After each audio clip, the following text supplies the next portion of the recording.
Air chief marshal AP Singh ने उनका ये दावा 5 पाकिस्तानी लड़ाकू विमान हमने मार गिराए, लेकिन ये पहली दफ़ा एक ऑफिशियल प्लेटफॉर्म से एयर चीफ मार्शल का ये कहना कितना वज़न रखता है और दुनिया की आंखों में ये एक कितना क्रेडिबल क्लेम, एक कितना क्रेडिबल दावा माना जाएगा। कि उनका पूरा जो एक बयान था वो एक राजनीतिक परिप्रेक्ष्य में दिया गया। हमें एयर चीफ के इस बयान को एग्जामिन करना चाहिए और क्रिटिकली एग्जामिन करना चाहिए। उसको हमें ऐसे ही फेस वैल्यू पर नहीं ले लेना चाहिए और कहना चाहिए साहब एयर चीफ ने बोल दिया तो बात सही है। कोई भी इस तरह का रैकेज, कोई भी इस तरह का सैल्वेज, कोई भी मलबा, उसकी कोई तस्वीर नहीं आई है जो कि हमको दिखाए कि पाकिस्तान के 5 या 6 हवाई जहाज़ गिरे हैं। उनके मलबे की तस्वीरें होंगी, कोई और रिपोर्टिंग होती, तो थोड़ा सा एविडेंस की कमी है। भारतीय वायुसेना अध्यक्ष जब बोलें तो उनको इतने ठोस तरीके से, इतने मजबूत तरीके से, इतने सबूत के साथ बोलना चाहिए कि कोई भी विदेशी, अंतर्राष्ट्रीय या कोई भी भारतीय उनके बयान पर सवाल ना उठा सके। ना आपने एक्सप्लेन किया कि आपने इतना समय क्यों लिया ये बताने में, और दूसरी चीज़ कि आपने इस बात को एक्सप्लेन ही नहीं किया कि भाई क्यों नहीं है एविडेंस हमारे पास की है। सबूत किस तरह का होगा? सबूत तो जैसा हमने कहा मलबा होगा, सबूत तो ओपन सोर्स इंटेलिजेंस होगी, सैटेलाइट इमेज होगी। सबूत, या आप समझाएंगे कि आप सबूत क्यों नहीं दे रहे? Air chief marshal AP Singh ने उनका ये दावा कि ऑपरेशन सिंदूर के दौरान 5 पाकिस्तानी लड़ाकू विमान हमने मार गिराए। इसके अलावा एक अर्ली वार्निंग या इलेक्ट्रॉनिक वॉरफेयर वाली एक एयरक्राफ्ट को भी, और एक और जो उन्होंने एक क्लेम रखा वो ये कि ऑन द ग्राउंड कुछ पाकिस्तानी एयर बेसिस में जो बॉम्बिंग आखिरी दिन को हिंदुस्तान ने वहाँ पे बॉम्बिंग की, तो एरोप्लेन के जो हैंगर हैं जहाँ पे एयरक्राफ्ट को पार्क किया जाता है, तो वहाँ पे भी कुछ पाकिस्तानी एयरक्राफ्ट को डिस्ट्रॉय किया गया। तो ये बहुत बड़ा एक क्लेम था, और ये क्लेम तकरीबन 3 महीने के बाद आ रहा है। ऑपरेशन सिंदूर को वहाँ पे जंगबंदी जो है मई 10 को हुआ। आपको याद होगा, दर्शकों को भी हम याद दिलाएं कि प्रेसिडेंट ट्रंप ने इसका सबसे पहले ऐलान किया, उसके बाद भारत ने और पाकिस्तान ने इस चीज़ को कबूल किया। तो ये जो क्लेम है, पाकिस्तान लंबे अरसे से कह रहा है कि उन्होंने 5 या 6 भारतीय वायुसेना के लड़ाकू विमानों को गिराया, और इसके बारे में हिंदुस्तान ने पूरी तरह से कॉन्ट्रडिक्ट भी नहीं किया, उसको माना भी नहीं। लेकिन ये पहली दफ़ा एक ऑफिशियल प्लेटफॉर्म से एयर चीफ मार्शल का ये कहना कितना वज़न रखता है और दुनिया की आंखों में ये एक कितना क्रेडिबल क्लेम, एक कितना क्रेडिबल दावा माना जाएगा। जहाँ तक कि air chief marshal AP Singh के दावे की बात है, ये दावा बहुत ही सडनली आया और एकदम ऐसा है, अचानक आया है, जिसकी किसी ने एक्सपेक्टेशन नहीं थी, कोई उम्मीद नहीं थी कि ये इस तरह का दावा आएगा। ऑन द रिकॉर्ड बात कर रहे हैं, कैमरा पर हैं, पूरी दुनिया में बात जा रही है, अंग्रेज़ी में बोल रहे हैं, सब लोग सुन रहे हैं, और आप उसको नज़रअंदाज नहीं कर सकते हैं। हमें एयर चीफ के इस बयान को एग्जामिन करना चाहिए और क्रिटिकली एग्जामिन करना चाहिए। उसको हमें ऐसे ही फेस वैल्यू पर नहीं ले लेना चाहिए और कहना चाहिए कि साहब एयर चीफ ने बोल दिया तो बात सही है। जो मिलिट्री डिक्टेटरशिप्स होती हैं, पाकिस्तान है, बाकी मुल्क है, वहाँ पर इस तरह के सवाल नहीं हो सकते हैं। एक लोकतंत्र में भारत एक लोकतंत्र है, भारत में इस तरह के सवाल उठना बहुत बहुत ज़रूरी है और उठने भी चाहिए। तो इस भारतीय वायुसेना अध्यक्ष के बयान पर 2 या 3 सवाल साफ साफ उठते हैं। पहली चीज़ बड़ी चीज़ ये है कि जो उनका पूरा जो एक बयान था वो एक राजनीतिक परिप्रेक्ष्य में दिया गया बयान था। पूरा उनका जो भाषण था, पूरी जो उनकी स्पीच थी, उसमें एक ओवरले था, एक अंडरकरेंट था राजनीति का। अगर आप देखें तो उनका जो सबसे मुख्य मुद्दा जो उन्होंने इस बयान में उठाया वो ये था कि साहब हमको राजनीतिक नेतृत्व ने खुली छूट दी थी, जो कि हम जैसा आगे बात कर सकते हैं, वो शायद उतना सही नहीं है, उसमें एक कॉन्ट्रडिक्शन है। तो एक तो वो बयान एक राजनीतिक तरीके से दिया गया, उनका पूरा भाषण था जिसमें कि इस बात को कहा गया। दूसरी बात ये है कि भारत ने पहली रात को 6 और 7 तारीख की रात को, 7 तारीख की सुबह कुछ हवाई जहाज खोए, जो कि CDS ने बोला है, जो कि बाकी लोगों ने भी माना है। अमेरिकी राष्ट्रपति ट्रंप ने भी कहा है कि भारत के 5 हवाई जहाज गिरे। उस बारे भारत का तो नहीं बोले कि 5 गिरे, पर सबको पता है कि वो भारत की ओर इशारा कर रहे थे। तो उसके बारे में कोई बातचीत नहीं की। तो जैसा वो शर्लॉक होम्स की कहानी में है कि कुत्ता जो नहीं भौंकता है वो भी बताता है कि आपको कि कुछ बड़ी चीज़ हुई है। तो जब आपने उस चीज़ के बारे में बात नहीं की तो आपने अपनी क्रेडिबिलिटी को एक तरह से थोड़ा रिड्यूस कर दिया। अगर वो उसके बारे में जिक्र करते कहते कि हाँ हमारे नुकसान हुए, और जैसे कि CDS ने कहा 2 दिन तक हमने हवाई जहाज पीछे की तरफ उड़ाए, फिर हमने सीखा और हमने उसके बाद अच्छी तरीके से काम कर पाए, तो शायद थोड़ी ज़्यादा क्रेडिबिलिटी इस बात की होती। दूसरी समस्या ये है कि पिछले 3 महीने के दौरान भारत के दो बड़े दावे हैं। एक तो बड़ा दावा ये है कि भारत ने उन 9 जगहों को, जो 6 और 7 की रात को जिन पर अटैक किया, 7 आर्मी ने किए, 2 एयरफोर्स ने, उन जगहों के बारे में दुनिया मानती है कि वो अटैक हुआ और वहाँ पर हमला हुआ, एविडेंस है, प्रूफ है। सिमिलरली जो आप 9 तारीख की जो बात है, 9 तारीख को और 10 तारीख को भारत ने जो हमले किए कई हवाई अड्डों पर, वो न्यूयॉर्क टाइम्स, वॉशिंगटन पोस्ट ने सैटेलाइट तस्वीरें इमीडिएटली छाप दी 2 दिन बाद और कहा कि हाँ भारत ने इनमें से कुछ जगह पर, रहीम यार खान पे या बाकी जगह पर हिट कर पाया, नूर खान बेस वगैरह पे आपने हिट किया है, कुछ हुआ है। पर जो ये 5 हवाई जहाज, 6 हवाई जहाज और बाकी चीज़ों की जो बात है, इसका कोई जिक्र किसी भी तरफ से अभी तक नहीं आया है। ना सीडीएस ने किया है, ना पार्लियामेंट में हुआ है, ना किसी और व्यक्ति ने किया है, ना इंटरनेशनल मीडिया में किया है। पाकिस्तान के अंदर जैसा कि हमने देखा, उनका कम्युनिकेशन डिसिप्लिन बहुत खराब है, बहुत पुअर है। सिविलियन लोग तस्वीरें खींच के, वीडियो खींच के डालते रहते हैं हर जगह की, चाहे वो बहावलपुर से हो, मुरीदके से हो, बाकी जगह से हो, पर कोई भी इस तरह का रैकेज, कोई भी इस तरह का सैल्वेज, कोई भी मलबा, उसकी कोई तस्वीर नहीं आई है जो कि हमको दिखाए कि पाकिस्तान के 5 या 6 हवाई जहाज गिरे हैं। अगर पाकिस्तान के 6 हवाई जहाज गिरे हैं तो उनका मलबा कहीं गिरा होगा, उनके मलबे की तस्वीरें होंगी, कोई और रिपोर्टिंग होती। तो थोड़ा सा एविडेंस की कमी है। जो एयर चीफ ने जो कहा उस पर उन्होंने एविडेंस नहीं प्रोवाइड किया, प्रूफ नहीं प्रोवाइड किया, उसको उन्होंने एक लाइन में निपटा दिया। उनका एक तरह का कहना था कि साहब मैं कह रहा हूं तो आप मेरी बात मान लीजिए। उन्होंने इलेक्ट्रॉनिक सिग्नेचर्स की बात की जो कि जिसका कोई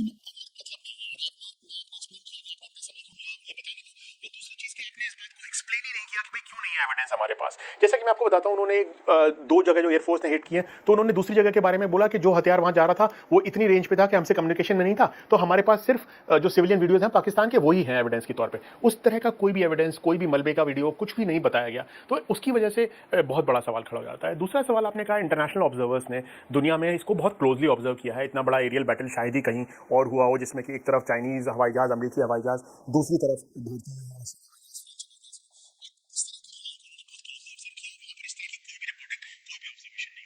तीसरी बात जो मुझे समझ में आती है, जिसकी वजह से सवाल खड़े होते हैं, शक होता है इस दावे पे, वो ये है कि कुछ हवाई जहाज जो गिराए गए हैं शायद F-16 होंगे, ऐसा माना जाता है। खासतौर पर जो जमीन पर गिराए उसमें तो उन्होंने मेंशन भी किया, पर ऐसा बाकी चीज़ों के बारे में भी कहा जाता है कि F-16 होंगे। F-16 हवाई जहाज, जैसे आपको पता है, अमेरिकी जहाज है और उसके अंदर America and user monitoring agreement के अंदर उनकी टीम वहाँ पर होती है और वो टीम कॉन्स्टेंटली काउंट करती है। तो ऐसा नहीं हो सकता कि अगर वो हवाई जहाज गिराए गए हैं और वो खराब हुआ है, ध्वस्त हुआ, तो उनका कोई रिकॉर्ड विदेश में या पत्रकारों के पास या कंपनी के पास नहीं होगा। तो इसलिए ये 3-4 चीज़ें हैं जो मिला के कई सारे सवाल खड़े करती हैं और ये शायद अच्छा नहीं है। भारतीय वायुसेना अध्यक्ष जब बोलें तो उनको इतने ठोस तरीके से, इतने मजबूत तरीके से, इतने सबूत के साथ बोलना चाहिए कि कोई भी विदेशी, अंतर्राष्ट्रीय या कोई भी भारतीय उनके बयान पर सवाल ना उठा सके। मुझे लगता है कि इसको डिलीवर करने में, इस स्टेटमेंट को कैजुअली डिलीवर किया गया एक लाइन के अंदर और इसमें बिना एविडेंस के डिलीवर किया गया, जिसकी वजह से बहुत सारे सवाल खड़े होते हैं। एक और चीज़ जोड़ूंगा इसमें सिद्धार्थ, इंडियन एयरफोर्स का रिकॉर्ड 2019 बालाकोट के बाद भी बहुत अच्छा नहीं था। उन्होंने जिस तरह के दावे उस टाइम पर किए, ऑल्दो एयर चीफ ने पर्सनली नहीं किए, पर बाकी लोगों ने कि F-16 गिरा दिया और बाकी चीज़ें इस तरह से पोर्ट्रे की गई, उसकी वजह से क्रेडिबिलिटी एयरफोर्स की ऑलरेडी हिट हुई है। फिर आपने देखा ब्रह्मोस एक गलती से एयरफोर्स ने फायर कर दिया था पाकिस्तान के अंदर। सवाल एयरफोर्स के प्रोफेशनल, उन्होंने अपना हेलीकॉप्टर बालाकोट के दौरान अपना खुद का हेलीकॉप्टर गिरा दिया था। कई तरह के सवाल एयरफोर्स के ऊपर उठते रहे हैं। तो इसलिए और भी जरूरी था कि करंट वायुसेना अध्यक्ष बहुत सोच समझकर, बहुत ठोस तरीके से इस बात को कहते, जो कि कहने में मुझे लगता है कि चूक हो गई और इसके अंतर्राष्ट्रीय परिणाम होंगे कि लोग सवाल पूछेंगे और अगर ये सच नहीं हुआ तो भारतीय वायुसेना की और भारत सरकार की क्रेडिबिलिटी और कम हो जाएगी। क्या 3 महीने काफ़ी नहीं है भारत डिटेल में उसमें जा पाए कि भाई गिराए तो कितने गिराए, कैसे गिराए? ये सवाल नंबर 1 की, मतलब क्या इतना वक्त लगता है या और वक्त चाहिए, या वक्त गुजरने के बाद भी जो है हम स्पेसिफिकली इस बात को नहीं रख सकते? और दूसरा जो सवाल जो जहन में उठता है वो एयर चीफ मार्शल का जो क्लेम है, उन्होंने सिर्फ ये नहीं कहा कि हमने 5+1 गिराए, उन्होंने कहा कि S-400 को इस्तेमाल करते हुए हमने गिराए। तो ये भी एक तरह से अगर पाकिस्तानी विमान हम गिरा चुके हैं तो इन्फॉर्मेशन अमेरिका के पास होगा, क्योंकि F-16 की अकाउंटिंग वहाँ पे होती है। मुझे नहीं पता कि रशिया के साथ S-400 का एग्रीमेंट क्या साइन हुआ, इंड्यूस वगैरह, लेकिन अगर S-400 का इस्तेमाल किया गया तो ये बात रूस से नहीं छुपाई जाएगी, या हिंदुस्तान शायद इंटेंशनली रूस को भी नहीं मिसलीड करना चाहेगा। तो ये इस बात को आप कैसे समझते हैं कि S-400 का जिक्र जो है एयर चीफ मार्शल ने, जो मतलब ये शायद और आसान होता अगर उन्होंने कहा कि हमारे रफाल ने गिरा दिए या हमारे सुखोई ने गिरा दिए। उन्हें ये बहुत स्पेसिफिकली कहा कि S-400 का इस्तेमाल किया। उस दावे को साबित करने के लिए जो पुख्ता सबूतों की जरूरत थी, मुझे नहीं लगता कि वो भारत के पास थे। इसीलिए ना संसद में ना कहीं और ये मुद्दा उस तरीके से उठाया गया। अभी मुझे लगता है कि ये हुआ है कि भारतीय वायुसेना बहुत दबाव में है। पहले दिन जो उनका नुकसान हुआ और जिसकी वजह से जो उनकी रेपुटेशन पे डैमेज है, भारतीय वायुसेना अध्यक्ष अपनी वायुसेना का हौसला बढ़ाने के लिए, मनोबल बढ़ाने के लिए और एक इंस्टीट्यूशनल इंटरेस्ट में उन्होंने इस बात का जिक्र किया जिसका कि उनके पास अभी भी ठोस सबूत नहीं था। उसके ऑफकोर्स राजनीतिक परिणाम है, उसकी वजह से जो उनकी राजनीतिक स्पीच थी उसके अंदर वो पूरी तरह से ठीक बैठता है। अगले दिन प्रधानमंत्री मोदी जाके बंगलौर में वो बात कह देते हैं जो वो कहना चाहते हैं। मुझे नहीं लगता कि कोई ठोस सबूत इस वक्त तक है। किसी भी पत्रकार ने, जो कि सरकार के बहुत नज़दीक हैं, वायुसेना के बहुत नज़दीक, किसी भी पत्रकार ने उस तरह के सबूत अभी तक हमारे सामने पेश नहीं किए हैं। अगर सबूत आते हैं तो बिल्कुल साबित होगा कि ये सही था।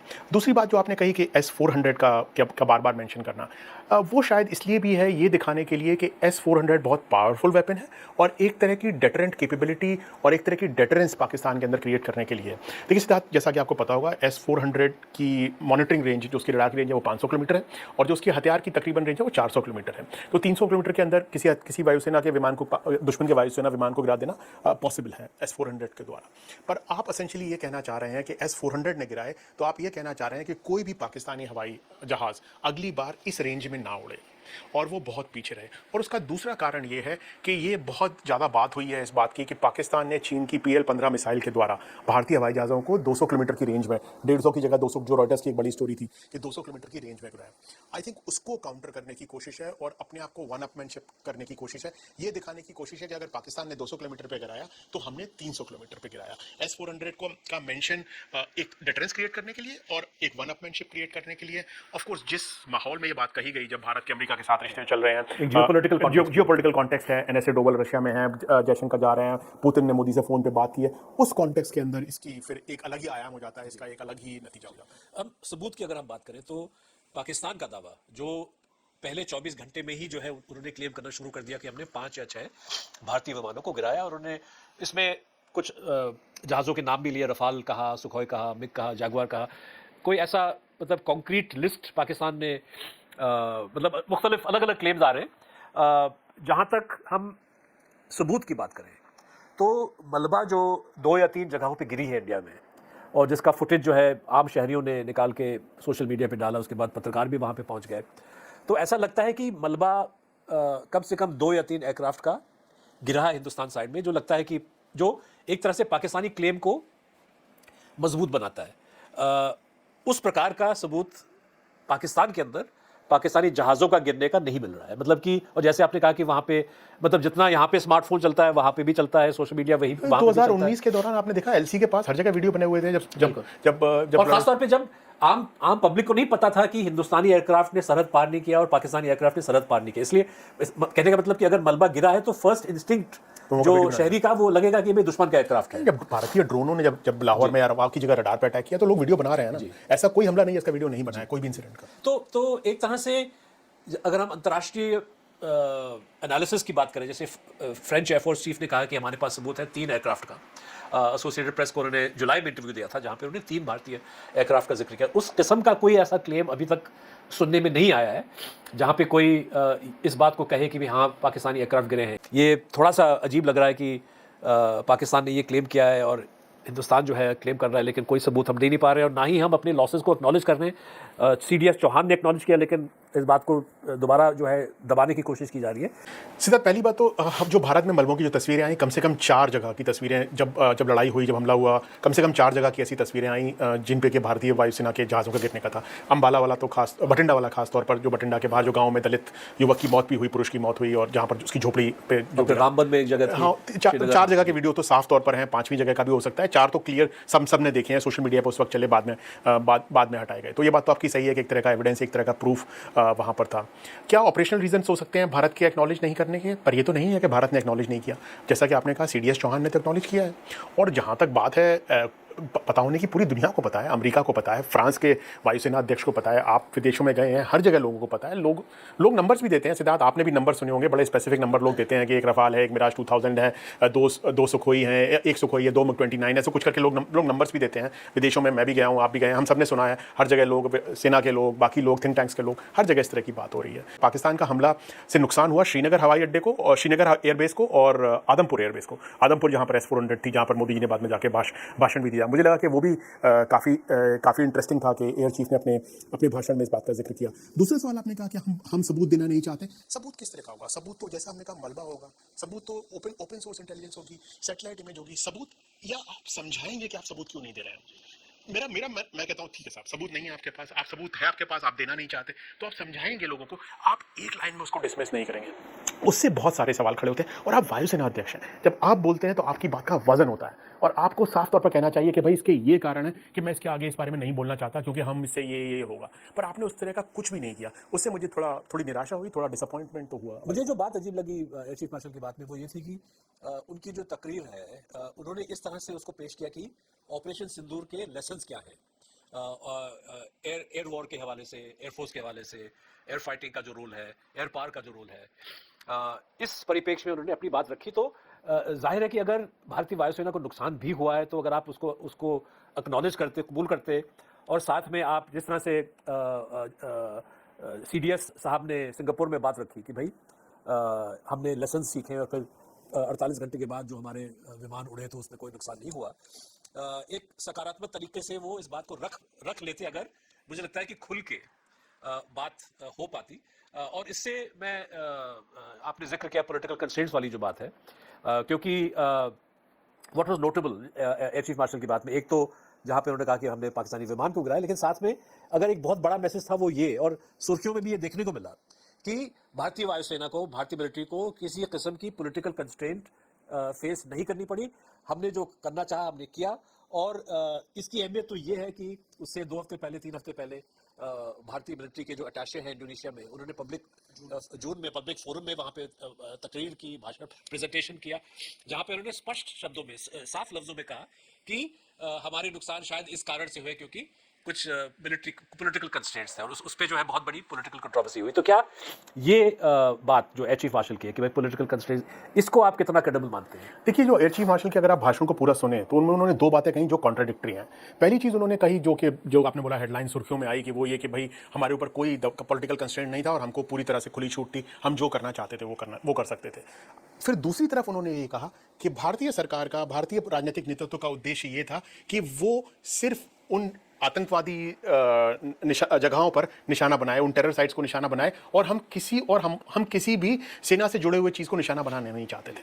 तो ये अपने आप में एक पॉलिटिकल कंस्ट्रेंट हो गया। अगर आपको राजनीतिक नेतृत्व बोल रहा है कि सिर्फ आप टेरर साइट्स को बनाएंगे और उसके आधे घंटे के बाद हम बताएंगे पाकिस्तान को हम और कुछ नहीं करेंगे, तो आप पाकिस्तान की एयर डिफेंस को, पाकिस्तान के मिलिट्री टारगेट को टारगेट नहीं कर रहे हैं। तो आपकी ऑपरेशन कंस्ट्रेंट है।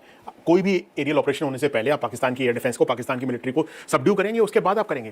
क्यों आपने 8 और 9 तारीख को ड्रोन्स और लॉइटरिंग अम्यूनिशन भेजा पाकिस्तानी रडार्स को करने के लिए, पाकिस्तानी एयर डिफेंस को सप्रेस करने के लिए? क्योंकि आप 9 और 10 तारीख को उसका हमला कर सकते थे। यही चीज़ आप 7 तारीख को करते। तो मुझे लगता है कि एक बहुत बड़ा कॉन्ट्रडिक्शन है जो उनका स्टेटमेंट है कि कोई पॉलिटिकल कंस्ट्रेंट नहीं था, पर साथ में ये कहना कि राजनीतिक नेतृत्व ने कहा कि सिर्फ टेरर साइट्स पर हमला होगा और हम एयर डिफेंस पे या पाकिस्तानी मिलिट्री पे हमला नहीं करेंगे। वो तो अपने आप में ही एक बहुत बड़ा कंस्ट्रेंट हो गया, जो कि भारत के, जैसा आपने कहा, इंडोनेशिया में जो डिफेंस अटैचे हैं, उन्होंने भी यही कहा कि हमारे ऊपर ये कंस्ट्रेंट था कि हम पाकिस्तानी मिलिट्री साइट्स को टारगेट नहीं कर सकते हैं। अगर आप भारत का बयान देखें सरकार का पहले रात के बाद का, तो वो क्लियर है कि नॉन मिलिट्री टारगेट्स हैं, नॉन एस्केलेटरी मूव है, सिर्फ टेरर साइट्स को टारगेट किया है, सिविलियन एरियाज को नहीं बोला है। और मुझे तो सबसे ज़्यादा आश्चर्य इस बात से होता है सिद्धार्थ, कि अगर पहली रात को आपके जितने भी हवाई जहाज गिरे, CDS चौहान ने जो भी कहा, 3, 4, 5 जो भी नंबर है, उसको उनके गिरने के बाद भी आपने क्या किया है? आपने सिर्फ पाकिस्तान के टेरर साइट्स को गिराया, हमला किया। आपने पाकिस्तान का कोई मिलिट्री नुकसान नहीं किया है। आप फिर जाके पाकिस्तान से आधे घंटे बाद बोल रहे हैं कि चलो बस डिस्कशन करो, जबकि आपके जहाज गिर चुके हैं। आपके जहाज आपके एयर स्पेस में गिरे हैं। और सिद्धार्थ, दूसरी चीज समझने वाली है, लोग भूल जाते हैं, एक स्टैटिक एयरबेस हिट करना और एक मूविंग मिलिट्री टारगेट हिट करने में बहुत फर्क है। मूविंग मिलिट्री टारगेट आपके एयर स्पेस में, आपके इलाके में पाकिस्तान गिरा रहा है, उसके आधे घंटे बाद जाके आप बोल रहे हैं कि नहीं साहब खत्म कीजिए, बात खत्म हो गई। ये किस तरह की रणनीति है? ये किस तरह की राजनीति है? ये किस तरह का नेतृत्व है? मुझे तो इस बात पे भी मतलब आश्चर्य होता है, और मुझे आश्चर्य होता है कि सेना अध्यक्ष इसकी तारीफ कर रहे हैं। आखिरी सवाल आपसे, टाइमिंग की। 10 मई को जिस जंग का ऐलान भारतीय सरकार ने किया, नरेंद्र मोदी ने एक तरह से किया, जंग बंदी का ऐलान जो है दिल्ली में नहीं वॉशिंगटन में होता है। प्रेसिडेंट डोनाल्ड ट्रंप ने जो है ट्वीट के जरिए सारी दुनिया को बताया कि जंग बंदी अभी होने वाला है, और उसके 3 महीने बाद एयर चीफ मार्शल का ये बयान आता है। टाइमिंग के बारे में आप क्या समझते हैं? जिन बातों को उन्होंने रखी, पॉलिटिकल कंस्ट्रेंट वाली बात तो चलो समझ आता है, क्योंकि 1 महीने पहले, हालांकि वो भी काफ़ी वक्त गुजर चुका है, और लेकिन ये रेवलेशन कि भाई 5-6 पाकिस्तानी विमानों को हमने गिरा लिया, एयरबेस में भी हमने मारा, इसकी टाइमिंग से आप क्या जो है मतलब निकालते हैं? देखिए, टाइमिंग तो मैं तो मानता हूँ कि पूरी स्पीच एक पॉलिटिकल तरीके से लिखी गई स्पीच थी, और उसके अंदर एयरफोर्स के इंस्टीट्यूशनल इंटरेस्ट को एयरफोर्स की जो वैल्यू है उसको बढ़ाने की कोशिश थी, जो कि एक एयर चीफ का काम है। मुझे लगता है कि भारतीय वायुसेना के ऊपर काफ़ी दबाव है और उनकी इमेज के ऊपर, उनकी क्षमता के ऊपर कई सवाल उठे हैं। और वायुसेना अध्यक्ष एपी सिंह ने ही 4-5-6 महीने पहले कहा कि हमारे पास हथियारों की कमी है, हमारे पास हवाई जहाज़ों की कमी है। इस पर काफ़ी कंट्रोवर्सी भी हुई और शायद उसकी वजह से इनके ऊपर और ज़्यादा दबाव है। जो परफॉर्मेंस पहली रात की है उसके बारे में सवाल उठे हैं, अंतर्राष्ट्रीय जगह पर सवाल उठे हैं। और पिछले कुछ दिनों में भारतीय जो राजनीतिक परिप्रेक्ष्य है, जिसके अंदर चाहे पार्लियामेंट हो, लोकसभा के अंदर और राज्यसभा के अंदर, जिस तरह से राहुल गांधी ने और बाकी लोगों ने अटैक किया है मिस्टर मोदी को, और प्रधानमंत्री मोदी जिसका जवाब दे पाने में अपने आप को पूरी तरह से सक्षम नहीं पा रहे हैं, उसकी वजह से मुझे लगता है कि एक बहुत ज़्यादा दबाव है। और भारतीय चाहे वायुसेना अध्यक्ष हों या एक हफ्ते पहले सेना अध्यक्ष हों, IIT मद्रास के अंदर एक तरह से उनको एक शील्ड की तरह यूज़ किया जा रहा है, उनका एक राजनीतिक उपयोग किया जा रहा है। क्या वो अपने आप ये कर रहे हैं, क्या उन पर किसी का दबाव है जिसकी वजह से ये हो रहा है, ये कहना बड़ा मुश्किल है। पर ये एक तरह का राजनीतिक उपयोग है सेना और सेना अध्यक्षों का, जिस तरह की बातें लोग कर रहे हैं। इससे पहले इस तरह की बात खास तौर पर जबकि सवाल उठ रहे हैं और राजनीतिक नेतृत्व के बारे में ऑपोजिशन की तरफ से, भारतीय वायुसेना अध्यक्षों की तरफ से नहीं आई है। तो ये सारा ये जो वोट चोरी या टैरिफ वाला जो मामला है, यूएस के साथ झगड़ा, इन सब चीज़ों से जुड़ा हुआ, उन चीज़ों से भी जुड़ा हुआ है और एक तरह का शील्ड प्रोवाइड करने की कोशिश है। जैसा कि आपने देखा होगा आज की हेडलाइंस में था कि प्रधानमंत्री मोदी कल बैंगलोर में थे और उन्होंने इस बात का जिक्र किया कि भाई देखिए हमने सिंदूर में ये किया वो किया। तो आई थिंक एक तरह से वो बिल्ड करने की कोशिश है, विपक्ष को चुप कराने की कोशिश है सिंदूर के ऊपर, और दूसरी तरफ जैसा कि शायद दूसरे मुद्दों से थोड़ा ध्यान भटकाने की कोशिश है। ये जो क्लेम है, ये जो बल्कि क्लेम नहीं कहते, ये जो अचीवमेंट है, कहते हैं कि अगर भारत ने 6 पाकिस्तानी विमानों को गिराया है तो इस बात को पार्लियामेंट में क्यों नहीं कहा गया। और ये भी एक तरह से मैं भी समझ नहीं पा रहा हूँ, क्योंकि इतना बड़ा एक हथियार, पॉलिटिकल हथियार सरकार के हाथ में अगर होता तो उस डिबेट को डिफ्यूज़ करने में या उस डिबेट को एक पूर्ण रूप से जीतने का इससे और बेहतर, खासतौर पे जब सवाल उठ रहे थे कि आपके प्लेन गिरे, सीज़फायर कैसे हुआ, अगर मोदी साहब या अमित शाह साहब या राजनाथ जी वहाँ पे ये बात कह पाते तो उस डिबेट का रुख कुछ और होता। ये भी समझ नहीं आती बात। बिल्कुल, ये बात आपकी बिल्कुल सही है कि अगर इस तरह के सब पुख्ता सबूत थे और इस तरह का दावा था तो ये दावे उस वक्त क्यों नहीं बताए गए, जिससे कि राजनीतिक तौर पर ये तो बहुत बड़ा उनके पास हथियार होता है जिससे कि वो विपक्ष को बिल्कुल खत्म कर देते। अगर आपने हवाई जहाज गिराए हैं और आपके पास इलेक्ट्रॉनिक सिग्नेचर तो उसी वक्त आ गया होगा, तो जिस वक्त हवाई जहाज गिराया गया, जैसा कि एयर चीफ ने अभी कहा, तो कहीं तो आप जिक्र करते, कहीं तो आप इसकी बारे का बाद में करते, कहीं मीडिया रिपोर्टिंग होती, पाकिस्तान से कुछ आता। तो इतने सारे सवाल उठना, वो भी वायुसेना अध्यक्ष के बयान के ऊपर, एक तरह से अनहेल्दी है, अनडिजायरेबल है और शायद we could have avoid it was avoidable. और एक आखिरी रहस्य ये भी है कि भाई तकरीर के बाद जो सरकारी जो औपचारिक जो प्रेस रिलीज है पीआईबी का, उसमें इतनी बड़ी बात का जिक्र ही नहीं है कि भाई हिंदुस्तान की वायुसेना ने पाकिस्तानी विमानों को गिराया। इस बात को प्रेस रिलीज से हटाया गया।